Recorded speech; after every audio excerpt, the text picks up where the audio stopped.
The message arrived at 3 in the morning, Earth Standard Time. It came through every official channel at once, marked with the highest priority seal of the Galactic Council. Admiral Kevin Price was asleep in his quarters aboard the human flagship, resolute when his communicator began screaming. He rolled out of bed, his feet hitting the cold metal floor.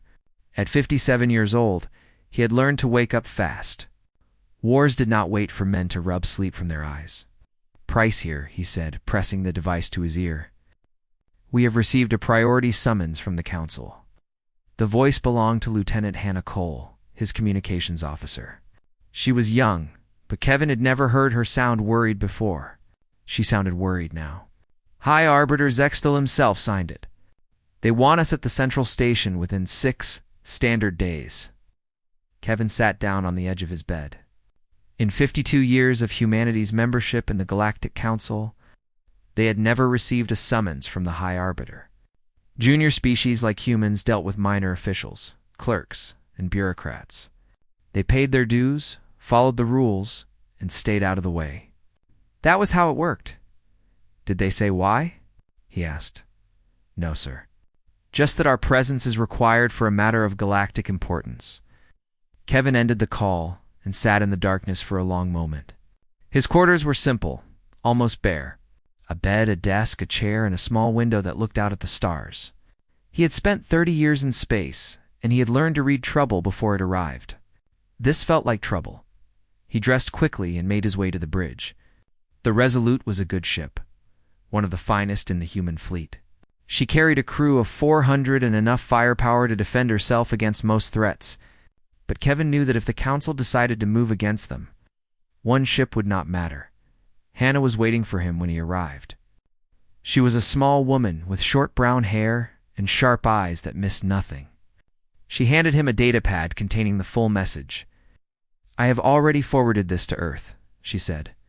"Secretary Santos wants a call in 20 minutes. Kevin nodded and read the message. It was written in the formal language of Council diplomacy, full of phrases like honored request and mutual benefit.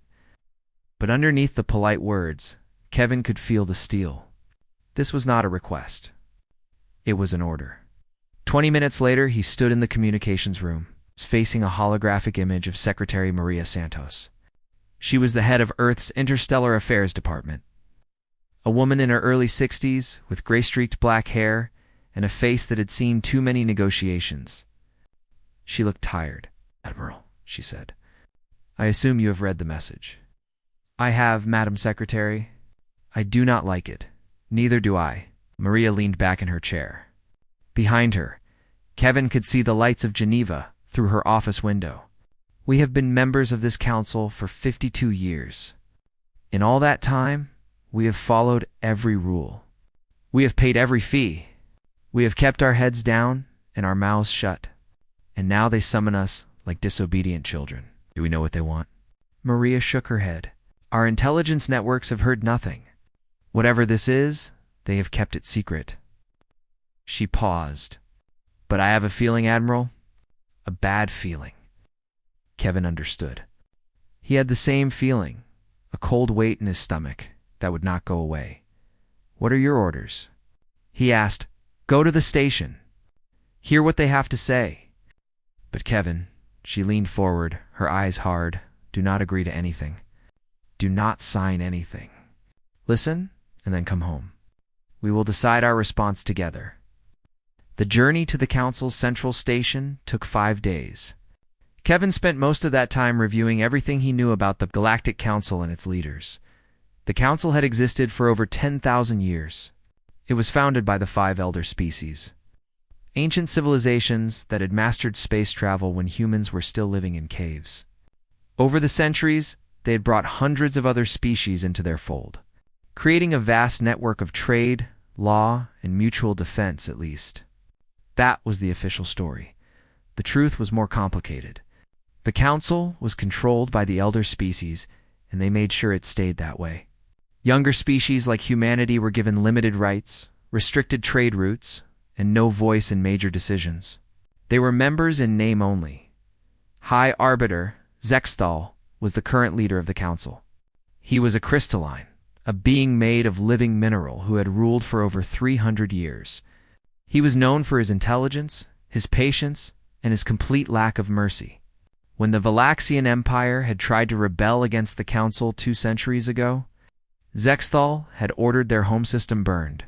12 billion beings had died. Kevin read that report 3 times, making sure he understood exactly who he was dealing with. On the 6th day, the Resolute arrived at the central station. It was enormous, an artificial world the size of a small moon hanging in the darkness between stars. Ships from 100 species swarmed around it like insects around a hive. Kevin took a shuttle down to the station's surface, accompanied by Hannah and 2 security officers. They were met at the docking bay by a Valaxian official, a tall creature with pale skin and too many eyes. "Admiral Price," the official said, "the High Arbiter is expecting you. Please follow me." They walked through corridors that seemed designed to make visitors feel small. The ceilings were too high, the walls too far apart. Every surface was covered in artwork depicting the glory of the elder species and the gratitude of their subjects. Kevin kept his face neutral and his eyes forward. He would not give them the satisfaction of seeing him impressed. Finally, they reached a waiting room outside the main chamber. The Valaxian gestured for them to sit. "The Arbiter will see you shortly," it said, and then it left. Kevin sat down on a bench that was clearly not designed for human bodies. Hannah sat beside him. "Sir," she said quietly, "I have been monitoring communications since we arrived. There is a lot of chatter about this meeting. Some of the other species seem nervous. Nervous about what? I do not know. But whatever is about to happen, we are not the only ones who are worried." Kevin nodded slowly. That was interesting. If the other species were worried, it meant this was not normal. It meant something had changed. He looked at the massive doors that led to the council chamber. Beyond them, the most powerful beings in the galaxy were waiting for him. They had ruled the stars for 10,000 years. They had destroyed civilizations.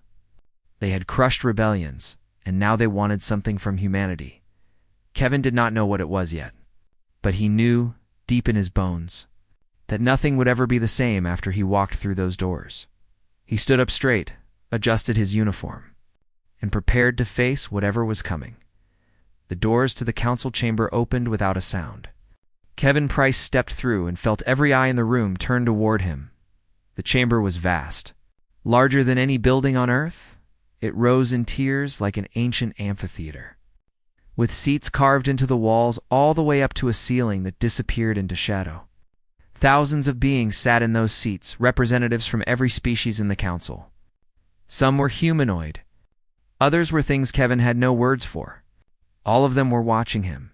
At the center of the chamber was a raised platform, where 5 figures sat on thrones made of black stone. These were the High Arbiters, the rulers of the Galactic Council. They represented the 5 elder species, the ancient civilizations that had built this empire when the universe was young. Kevin walked to the petitioner's circle, a small area in the center of the floor marked by a ring of light. He stood in that light and waited, feeling like an insect under a microscope. High Arbiter Zexthal rose from his throne. He was tall, nearly 3 meters, and his body seemed to be made of living crystal. Light moved through him like blood through veins, shifting colors as he moved. His voice, when he spoke, echoed through the chamber like thunder. "Admiral Kevin Price of the human species. You have been summoned to answer for your people." Kevin kept his voice steady. "I am honored to appear before the council. May I ask what matter requires our attention?" Zexthal made a sound that might have been laughter. It was not a pleasant sound. "Your species has been a member of this council for 52 standard years. In that time, you have enjoyed our protection. You have used our trade routes. You have grown and prospered because we allowed it." The Arbiter paused, letting his words hang in the air. "We have decided that your debt has come due." Kevin felt his stomach tighten, but he kept his face calm.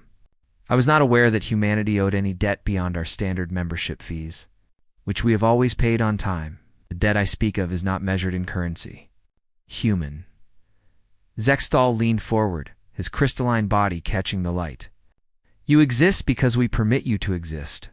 Your worlds are safe because our fleets protect them. Your people thrive because our laws keep order. This protection has value. Great value, another arbiter spoke, a serpentine being called Crixinal. His body was long and covered in scales that shifted between green and black. His voice was smooth like oil. The Council has determined that humanity must provide compensation for the benefits you have received. This is only fair, is it not? You have taken much. Now you must give something back. Kevin waited. He knew they had not called him across the galaxy just to speak in generalities. The real demand was coming. Zextal gestured, and a holographic display appeared in the air above the chamber. It showed maps, numbers, and lists of resources. Here is what humanity will provide, the High Arbiter said. First, 60% of your military fleet will be transferred to Council Command. Your ships will serve where we direct them, crew by your people, but controlled by us. A murmur ran through the chamber. Kevin saw some of the representatives from other species exchange glances. This was unusual, even for the Council. Second, Zexthal continued. All human colonies in the Outer Rim territories will be surrendered to the Valaxian Empire. This is compensation for territorial losses they suffered in the last border war. Those colonies hold 12 million people, Kevin said, his voice harder than he intended. It will be relocated, where they will remain and serve their new masters. The choice is theirs, Zexthal dismissed the concern with a wave of his crystalline hand. Third, humanity will provide 2 million workers annually to serve in Council mining operations. They will be selected by lottery from your general population. Kevin stared at the Arbiter. You are asking us to provide slaves. We are asking for workers. The distinction is a matter of perspective. Crixinal smiled, showing rows of small, sharp teeth. They will be fed. They will be housed. They will serve the greater good of the galaxy. This is an honor, human. You should be grateful. The chamber was silent. Kevin could feel the weight of 10,000 stares pressing down on him. He could feel the power of the beings on those thrones, civilizations that had ruled the stars for millennia. He thought of Earth. He thought of the colonies, the families, the children who would be taken from their homes. He thought of human ships crewed by his people, but controlled by aliens who saw them as nothing more than tools. And if humanity refuses, he asked. Zexthal's light shifted to a deep red. Refusal is not an option we recommend, but if we do refuse... The High Arbiter stood to his full height. When he spoke, his voice filled the chamber like the roar of a dying star. If humanity refuses, your species will be declared hostile to the Council. Your worlds will be blockaded. Your trade routes will be closed. And if you resist, your planets will be reduced to ash. He paused. We have done this before, human. The Valaxians thought they could defy us. Ask them how that ended. Kevin glanced at the Valaxian representative in the stands. The alien looked away, unable to meet his eyes. The message was clear. The Valaxians had tried to fight and they had lost everything. You have 30 standard days to comply, Crixal said. At the end of that time, you will either accept our terms or face the consequences. There will be no negotiation. There will be no extension. 30 days, human. Use them wisely. Kevin stood in the light alone, surrounded by powers that could crush humanity without effort. Everything in him wanted to rage, to scream, to tell these ancient monsters exactly what he thought of their demands. But he was a soldier. The soldiers did not have the luxury of emotion. He had a job to do. I will convey your demands to Earth, he said. His voice was flat, controlled. Humanity will provide its response within the time allowed. Zextal settled back onto his throne. See that you do, Admiral. And do not think of doing anything foolish. We have been watching your species for a very long time. We know exactly what you are capable of. He made that unpleasant laughing sound again, which is to say, nothing that concerns us. Kevin turned and walked out of the chamber. He did not look back. He did not speak to anyone.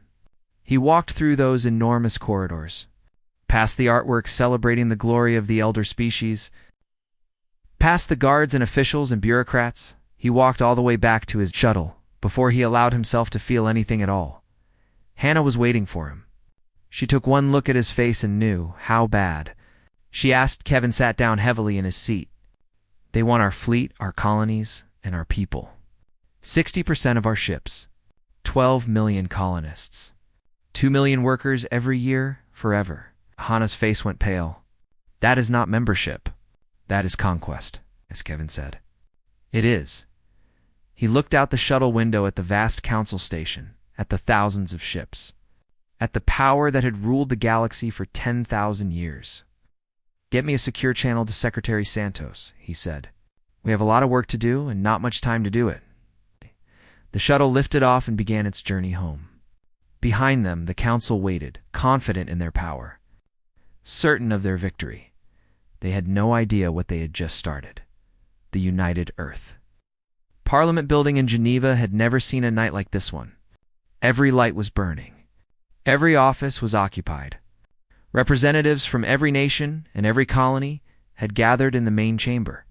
Summoned by emergency order of Prime Minister Gregory Lane, Secretary Maria Santos stood at the window of her office, watching the chaos below. Protesters had gathered outside the building, thousands of people who had somehow learned about the council's demands. They carried signs and shouted slogans, but Maria could not hear them through the thick glass. She was grateful for that small mercy. The session begins in 10 minutes, said Daniel Perry hurried. He was a young man with nervous energy and a brilliant mind. Right now, he looked terrified. Do you have your statement ready? Maria nodded, but she did not turn from the window. Daniel, do you know what I was doing 52 years ago, when we first joined the council? No, Madam Secretary. I was 20 years old, a student in Madrid.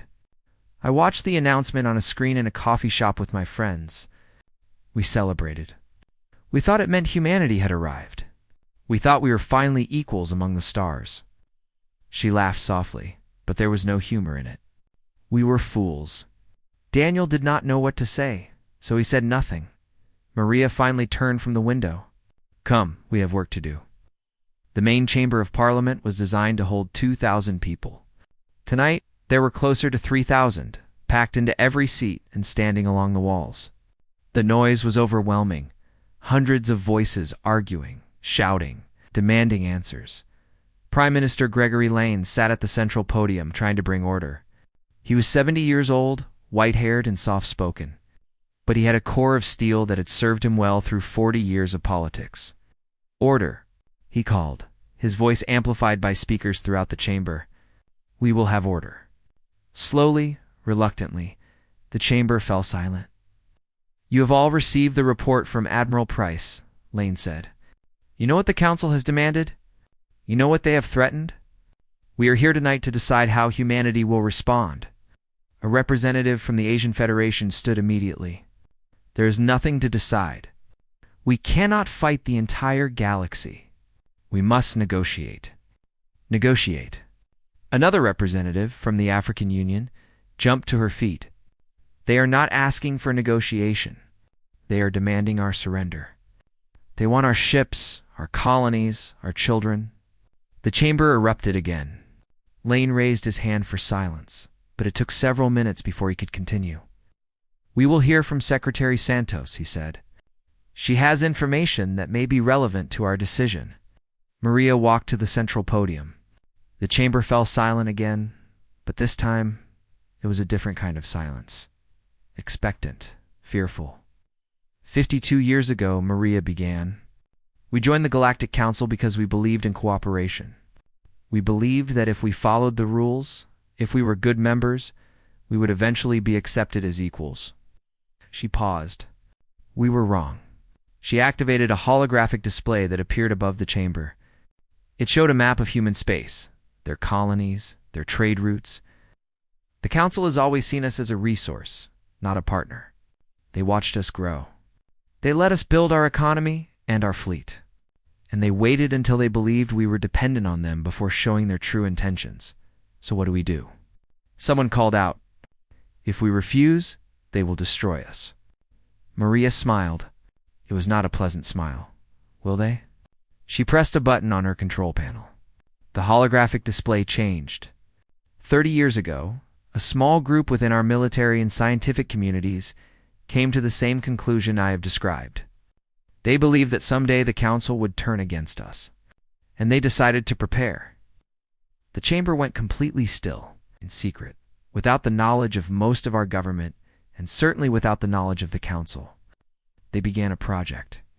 They built ships. Not in our official shipyards, which the council monitors, but in hidden facilities throughout human space, in asteroid fields, in empty systems. In places the council never thought to look. The display showed a network of construction sites, dozens of them, spread across the outer reaches of human territory. For 30 years they built, and now, instead of the 200 ships the council believes we have, humanity has this. The display changed again. The chamber gasped. The image showed a fleet. Not a modest defensive force, but an armada. Thousands of ships of every size and type, carriers that could hold hundreds of fighters, battleships bristling with weapons, destroyers fast enough to strike anywhere in council space, and designs that no one in the chamber had ever seen before, ships built with technology that should not exist. Where did this come from? Someone demanded. How is this possible? Maria allowed herself a moment of pride. Humanity has always been good at hiding things. We hid from predators when we lived in caves. We hid from each other during our WRs, and for 30 years we hid from the most powerful civilization in the galaxy. She turned off the display and faced the chamber directly. The council believes we are weak. They believe we have no choice but to submit. They are wrong. Her voice hardened. We have a fleet that can match anything they send against us. We have weapons they have never seen. And we have something else, something they have forgotten exists. What? Prime Minister Lane asked quietly. We have anger, Maria said. We have pride. And we have absolutely no intention of becoming anyone's slaves. The chamber was silent for a long moment. Then, slowly, a sound began to build. It started as a murmur, then grew louder. People began to stand. Some were crying. Others were cheering. Maria held up her hand for silence. I am not proposing that we rush into war, she said. I am proposing that we show the council what they are truly dealing with. Let them see our strength. Let them understand that humanity is not a resource to be exploited. And then, let us offer them a choice. What choice? Lane asked. Maria's eyes were cold and hard. They can accept us as true equals, with full rights and full partnership. Or they can learn exactly what happens when you threaten the people of Earth. The vote was held 3 hours later. It was not unanimous, but it was overwhelming. 92% of Parliament voted to reject the Council's demands. Admiral Kevin Price, watching from his ship in orbit, received the news with a feeling that was equal parts relief and fear. The next phase was about to begin, and nothing would ever be the same again. Maria Santos stood alone in her office long after the vote was finished. The protesters outside had gone home. The building was quiet. She looked at the stars through her window and wondered how many of them humanity would see burn before this was over. Then she turned away and began preparing for the days ahead. There was no time for doubt. There was only time for action. 20-6 days remained until the Council's deadline. The 30 days passed slowly for most of the galaxy. For humanity, they passed in a blur of preparation, planning, and prayer. Admiral Kevin Price spent those days aboard the Resolute, out coordinating the movement of ships that had been hidden for 3 decades. It was like watching ghosts come to life. Vessels emerged from asteroid fields and empty moons, their crews eager and ready after years of secret training. They formed into battle groups and took positions throughout human space, but that was only part of the plan. Secretary Maria Santos had proposed something far more bold. If humanity simply revealed their fleet and waited, the Council would have time to gather their forces, to build alliances, to prepare a response. They needed to do more than show strength. They needed to demonstrate reach.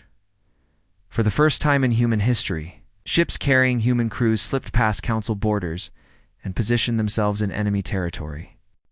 They used stealth technology that the Council did not know existed.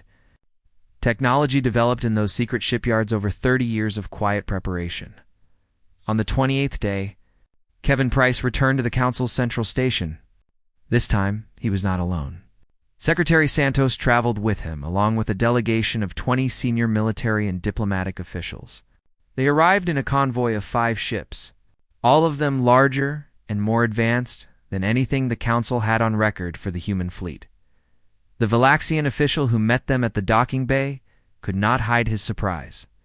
"Admiral Price, you have returned with a larger group than expected." Kevin nodded politely. "The matter is of great importance to my species. We wanted to ensure appropriate representation." They were led through the same enormous corridors, past the same towering artwork. This time, Kevin noticed that the other species they passed looked at them differently. There was curiosity now, and something that might have been hope. The council chamber was even more crowded than before. Word had spread that humanity was delivering their response, and representatives from across the galaxy had come to witness what everyone expected to be a public humiliation. High Arbiter Zextal sat on his throne, his crystalline body glowing with barely contained satisfaction. Beside him, Arbiter Crixinal coiled on his seat, his serpentine face twisted in a smile. "Admiral Price," Zextal said, "you have returned. We trust you bring news of humanity's compliance with our generous offer." Kevin stepped into the petitioner's circle. Secretary Santos stood beside him, her face calm and composed. "I bring humanity's response," Kevin said. "Excellent." Zextal leaned forward. "Please, proceed. Tell us how your people will fulfill their obligations." Kevin paused for a moment, looking around the vast chamber at the thousands of beings who had come to watch humanity surrender. Then he smiled. "High Arbiter, you demanded 60% of our fleet. Here is our answer." Maria pressed a button on her wrist communicator. A holographic display erupted in the center of the chamber. Far larger and more detailed than anything the Council's own systems could produce. The gathered aliens fell silent. Then they gasped. The display showed the true human fleet. Not 200 ships, but over 3,000. Carriers longer than Council battleships. Destroyers equipped with weapons that the Council's experts had declared impossible. And at the center, 12 massive vessels that defied classification. Ships so large they seemed to bend the light around them. "For 30 years," Maria said, her voice carrying to every corner of the chamber, "we have been building. In places you never looked. Using technology you never imagined. You counted our visible ships and assumed that was all we had." She let the display rotate slowly, showing every angle of the armada. "You were mistaken." Zextal's crystal body flickered with agitation, colors shifting rapidly beneath his surface. "This changes nothing. Our combined fleets still outnumber yours. Your technology is impressive, but numbers win wars, do they?" Kevin asked. He pressed his own communicator. Throughout Council space, in a dozen different systems, human ships decloaked. The display in the chamber updated in real time, showing red dots appearing near every major Council world. The home world of the Crystallines, the capital of the Valaxian Empire, the sacred moons of the Crixinal Serpent people, all of them now had human ships within striking distance. The chamber erupted into chaos. Representatives screamed, demanded explanations, called for their own fleets. Crixinal rose from his throne, his scales turning black with rage. "This is an act of war," he shrieked. "You have invaded our territory." "No," Maria said calmly. "We have demonstrated our capability. Those ships are not attacking. They are watching." She paused. "Just as your ships have watched us for 52 years, Zextal raised his hand, and the chamber fell silent.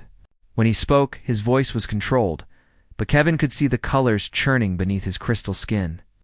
"You are bold, humans. I will grant you that. But boldness is not wisdom. If you attack us, you may win some battles. But in the end, the full might of the Council will crush you. Your worlds will burn. Your people will be scattered across the stars as slaves. Is that what you want?" Kevin shook his head. "We are not here to attack anyone, High Arbiter. We are here to deliver a message and offer a choice." Maria stepped forward, addressing not just the arbiters, but the entire assembly. Humanity does not respond to blackmail. We will not surrender our ships, our colonies, or our people. We will not become slaves. Her voice was steady and strong. Any species that attempts to force us into submission will learn exactly what happens when you threaten the people of Earth. She let that sink in. Then continued in a softer tone. However, we are not here for vengeance.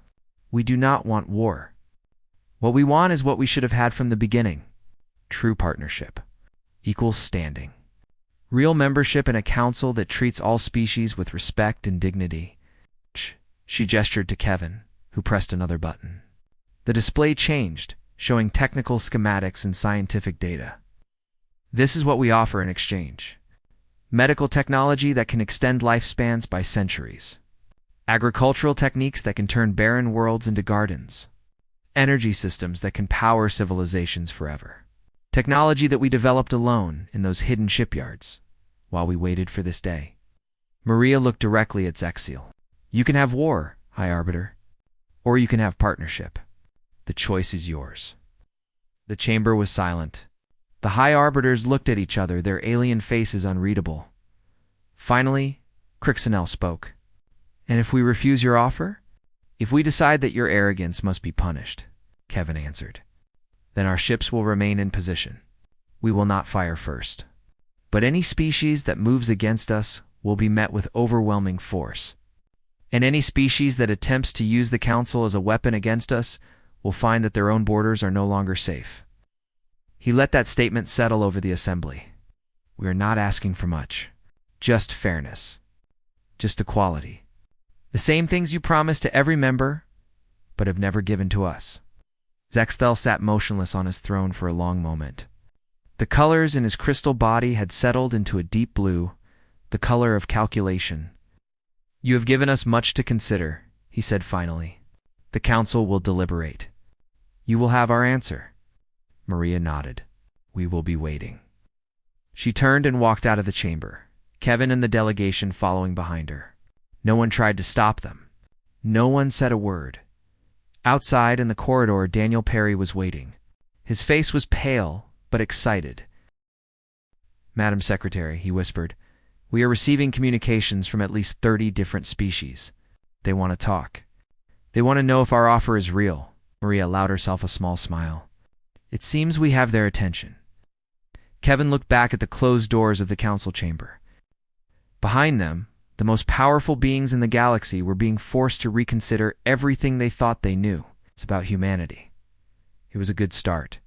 But the hardest part was still ahead. The deliberations lasted 7 days. 7 days during which human ships remained at their stations throughout council space, silent and watchful. 7 days during which the galaxy held its breath. Secretary Maria Santos spent those days on the council station, meeting with representatives from dozens of species. Some came out of curiosity. Others came out of fear. But many came because they saw something in humanity stand that they had not. Seen in 10,000 years, Hope, Ambassador Trelax of the Morian Collective, was the first to approach her openly. The Morians were an old species, not as powerful as the elder races, but respected for their wisdom and fairness. Trelax was small by galactic standards, barely reaching Maria's shoulder, with silver skin and large, gentle eyes. Your species has done something remarkable, Trelax said during their private meeting. You have shown the Council that they are not invincible. Do you understand what that means? Maria nodded slowly. I think I am beginning to. For thousands of years, the elder species have controlled everything. They set the rules. They decide who prospers and who fails. Species like mine, we follow because we have no choice. To resist is to be destroyed. Trelax paused. But you have shown that resistance is possible. You have shown that there is another way. We do not want to lead a rebellion, Maria said carefully. We want partnership. Trelax smiled, a gentle curving of his thin lips. That is why your offer might actually work. You are not trying to replace the Council. You are trying to reform it. That is something many species can support. Similar conversations happened throughout the week. Representatives from the younger species, The ones who had always been pushed to the edges of power came to Maria with questions and offers. Some wanted military alliances. Others wanted trade agreements. All of them wanted to know if humanity was serious about its proposal. Maria gave them all the same answer. We will not fire the first shot. But we will not back down either. If the Council chooses partnership, we will be the best partners you have ever known. If they choose war, we will defend ourselves with everything we have. On the seventh day, the Council reconvened. The chamber was even more packed than before. Every species with representation in the Council had sent delegates. The air was thick with tension and anticipation. High Arbiter Zexthal rose from his throne. His crystalline body was calm now. The colors beneath his surface settled into a neutral gray. When he spoke, his voice was measured and controlled. The Council has deliberated on humanity's response to our demands. We have considered their military capabilities. We have evaluated their technological offerings. And we have consulted with our member species on the best path forward. He paused, looking directly at Maria Santos, who stood once again in the petitioner's circle. The Council's position is as follows. Humanity's rejection of our terms is unacceptable. Their intrusion into our territory is an act of aggression. Their demands for equal standing are presumptuous and inappropriate. A murmur ran through the chamber. Maria kept her face neutral, but she felt Kevin tense beside her. Zexthal continued. Therefore, the Council moves to declare humanity a hostile species and authorize military action to bring them into compliance.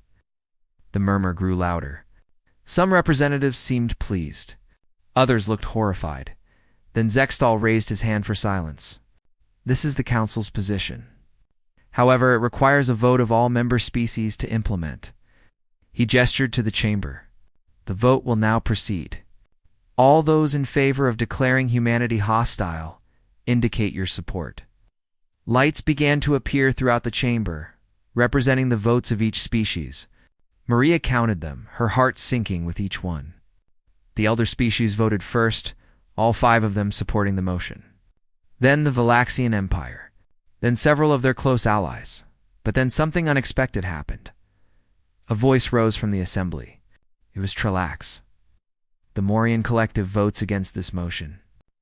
We support humanity's proposal for reform. Another voice followed immediately. The Brennan Federation votes against? Then another. And another. The lights in the chamber began to shift. Where Maria had expected a sea of votes against humanity, she saw instead a growing tide of support. Species that had been silent for centuries were finally speaking. Species that had been pushed aside by the elder races were finally pushing back. Kevin watched in amazement as the vote continued. This is actually happening, he whispered. Maria did not respond. She was too busy counting. When the final tally was announced, even Zexthal could not hide his shock. 62% of the Council had voted against military action. 62% had voted for humanity's proposal. The motion had failed. The chamber erupted into noise. Some species celebrated. Others sat in stunned silence. The elder races looked at each other with expressions that mixed fury and disbelief. Crixenal rose from his throne, his scales turning black. This is outrageous. This vote is illegitimate. The junior species have no right to overrule the arbiters. The rules of the Council are clear, Trelax responded calmly. All species have voting rights. The motion has failed by democratic process. Zexthal held up his hand. The chamber fell silent once again. For a long moment, the High Arbiter simply stood there, his crystalline body pulsing with light. Maria could not read his expression, but she could see the calculation happening behind his ancient eyes. Finally, he spoke. The vote is acknowledged. The Council will not take military action against humanity at this time. A cheer began to rise from parts of the chamber, but Zexthal silenced it with a gesture. However, he continued, this matter is not concluded. The Council will form a committee to review humanity's proposal and negotiate appropriate terms. This process will take as long as necessary to ensure a fair outcome. Maria stepped forward. We accept your proposal, High Arbiter. We are willing to negotiate in good faith. Next, looked at her with eyes that held 10,000 years of history. You have won a victory today, human. But do not mistake this for the end. The galaxy is vast, and change comes slowly here. Maria met his gaze without flinching. We have been waiting for 52 years, High Arbiter. We can wait a little longer. As long as the process is fair and the outcome is just. The negotiations took 14 months. Humanity withdrew their ships from Council space as a gesture of good faith. The Council reduced its military presence near human borders. Slowly, carefully, the two sides began to build something new. In the end, the agreement was not perfect. Humanity did not receive everything they asked for, and the elder species did not give up all their privileges. But for the first time in 10,000 years, the Galactic Council had been reformed. A new assembly was created, with rotating leadership and equal voting rights for all species. The old system of elder dominance was not destroyed, but it was weakened. More importantly, a message had been sent. The galaxy was watching. The younger species had found their voice. And at the center of it all was a small species from a small planet who had refused to be bullied. 1 year after the crisis, Admiral Kevin Price retired from active service.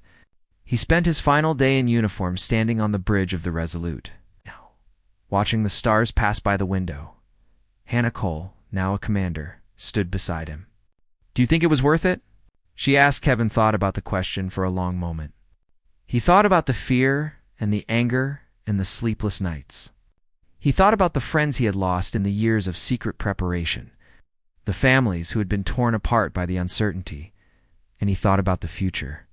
About the children who would grow up in a galaxy where humanity was respected, about the worlds that would prosper because of the partnerships they had built, about the species who had found the courage to stand up because humanity had stood first. "Yes," he said finally. "I think it was."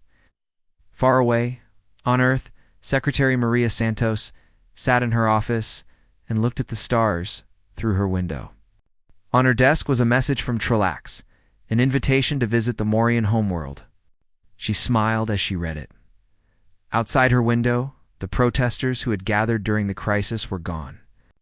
In their place were crowds celebrating the anniversary of what had come to be called the 30-day. Stand music and laughter drifted up from the streets below. Maria thought about the future and all the work that remained to be done. The council was changed, but it was not fixed. There would be more challenges, more negotiations, more moments where everything hung in the balance.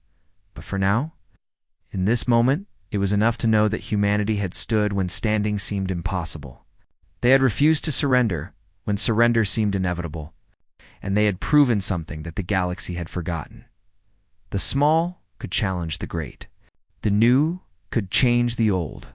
And no matter how powerful an enemy seemed, they could be faced with courage and cunning and an absolute refusal to give up. That was the human way. And now the whole galaxy knew I.